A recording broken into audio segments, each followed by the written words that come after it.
Hello students, तो आज हम डिस्कस करेंगे रिवर ऑफ हिमाचल प्रदेश कि हिमाचल प्रदेश में कौन कौन सी नदियां बहती हैं। तो मैं आपको बता दूं, हिमाचल प्रदेश में 5 नदियां बहती हैं जिनके नाम है सतलुज, ब्यास, रावी, यमुना, चिनाब। ये 5 नदियां जो है हिमाचल प्रदेश में बहती हैं। तो हमारा पहला क्वेश्चन है, बाणगंगा किसकी सहायक नदी है। तो आपको इसमें से बताना है कि बाणगंगा किसकी सहायक नदी है। ऑप्शन ए है ब्यास की, सतलुज की, चिनाब की, यमुना की। तो इसमें राइट ऑप्शन हो जाएगा आपका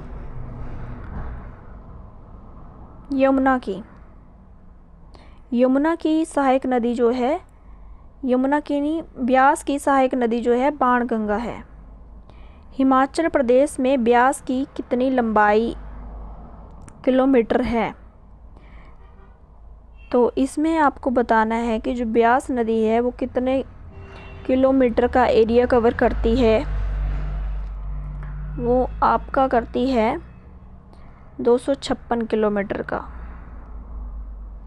तिब्बत में मानसरोवर से प्रारंभ होकर और किन्नौर जिले से सिक्किम में भारतीय सीमा में प्रवेश करती है, वो कौन सी नदी है। तो आपको ये बताना है, ये आपकी तिब्बत से स्टार्ट होकर कौन सी नदी किन्नौर जिले में एंटर करती है। तो आपका राइट आंसर हो जाएगा यमुना। हमारा नेक्स्ट क्वेश्चन है, ब्यास नदी का ऋग्वैदिक नाम क्या है। तो आपको इसमें बताना है ब्यास नदी का ऋग्वैदिक नाम क्या है। तो ब्यास नदी का ऋग्वैदिक नाम है अर्जिक्या, और जो कालिंदी है वो आपका यमुना का है, और जो सतुद्री है वो सतलुज का है, इरावती रावी का है। पब्बर नदी का उद्गम स्थान कौन सी झील से है। तो आपको बताना है पब्बर नदी का उद्गम स्थान कहाँ से निकलती है। मतलब ये निकलती है आपकी, वैसे तो ये शिमला में फ़्लो करती है पब्बर जो है। तो ये आपको मणिमहेश, नाको, चंद्रताल, चंद्रनाहन। मणिमहेश जो है आपकी चंबा में है, नाको आपकी किन्नौर में है, चंद्रताल आपकी लाहौल में है, लाहौल स्पीति में, और चंद्रनाहन जो है आपकी शिमला में है।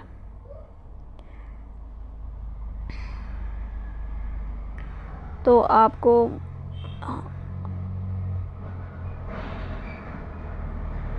इसका राइट ऑप्शन जो होगा वो चंद्रनाहन ही होगा। नेक्स्ट क्वेश्चन है, गिरि नदी किस चोटी से निकलती है। तो आपको पता होगा गिरि नदी जो है आपकी ऊपर चोटी से निकलती है, और गिरि नदी जो है यमुना की सहायक नदी है।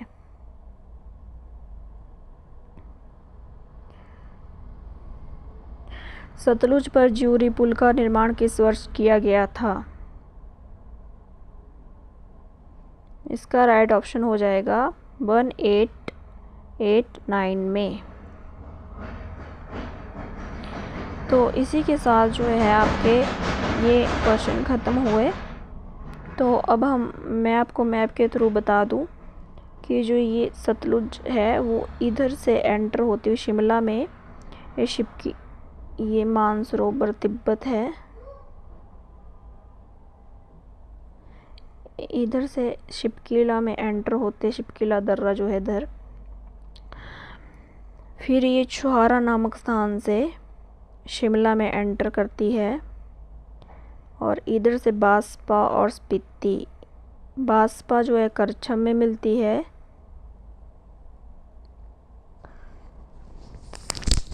और ये जो मिलती है स्पीति खाब नामक स्थान पर मिलती है, इससे खाब नामक स्थान पर मिलती है। और चिनाब यहाँ से बहती हुई इधर एंटर करती है आपकी चंबा में बूझिल, बूझिल भी होगा, कहीं बूधिल भी होगा, तो ये आप देख लेना। और ये जो करती है संसारी नाला से चंबा से एग्ज़िट होते हुए जम्मू कश्मीर में एंटर करती है। तो कांगड़ा से निकलती है, इधर बड़ा बंगाल से निकलती है आपकी रावी नदी, बड़ा बंगाल से,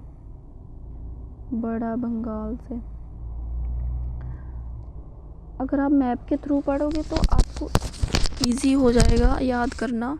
वैसे इनका ऐसे पता नहीं लगता, मैप के थ्रू जल्दी रिकॉल हो जाती है ये चीज़ें।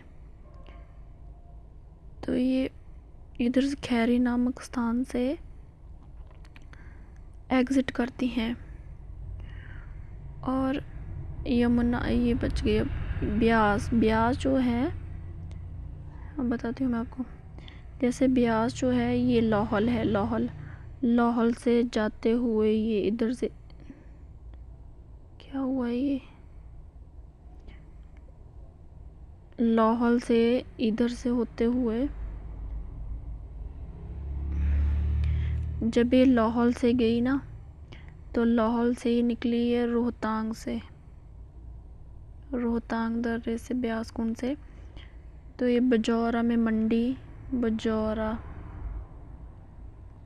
फिर ये संधोल में कांगड़ा में ये इधर मंडी, फिर एग्ज़िट हुई है मिरथल में।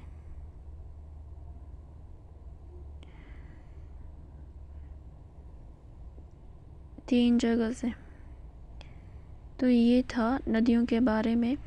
तो मैंने आपको बता दिया कि ये सतलुज कहाँ से गई, सतलुज नहीं, ब्यास कहाँ से गई, बजौरा में गई पहले जब मंडी में एंटर हुई है, फिर ये संधोल से कांगड़ा में एंटर हुई, फिर ये मिरथल से एग्ज़िट हुई।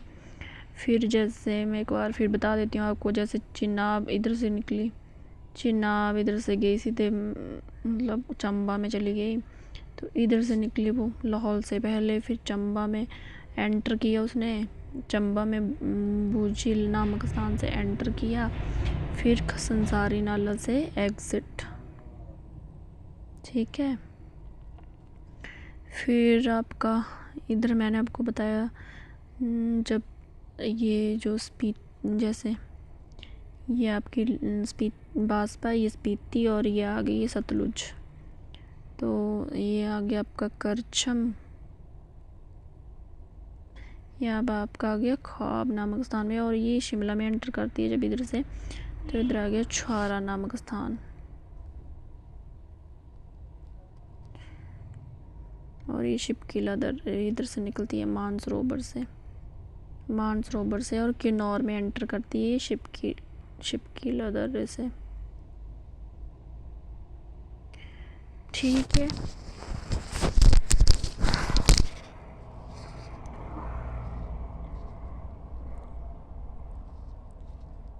अगर ये आपको वीडियो पसंद आई होगी तो लाइक, शेयर एंड सब्सक्राइब ज़रूर करना।